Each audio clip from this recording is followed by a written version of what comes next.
Magandang gabi po sa inyong lahat, mga ma'am, sir. Konting abala lang po ha.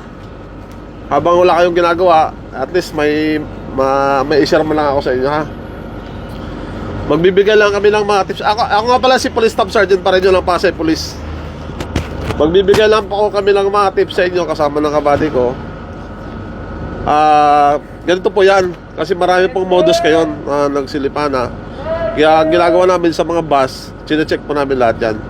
Magbibigay lang po kami ng mga tips.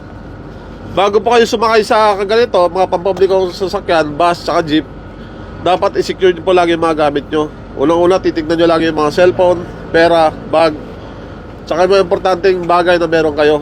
I-check nyo po lagi yan.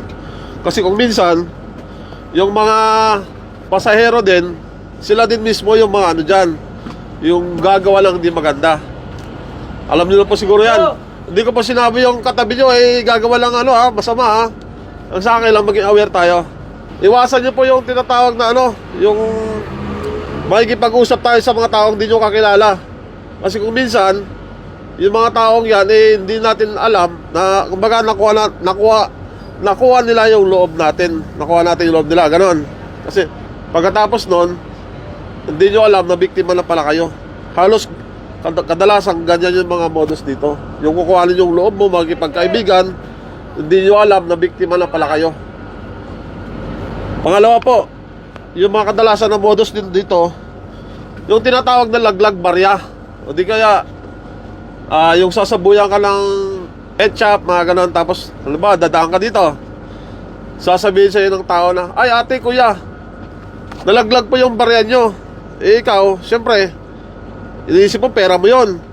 Yuyuko ka, hindi mo alam, sinusundan ka na nasa likod mo, na biktima ka na pala, nakuha na yung gamit mo, cellphone, wallet.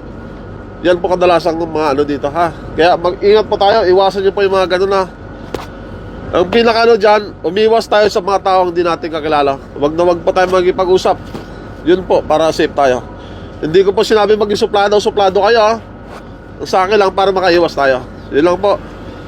Pasensya na sa bala. Thank you. Kuya, thank you ha. Thank you.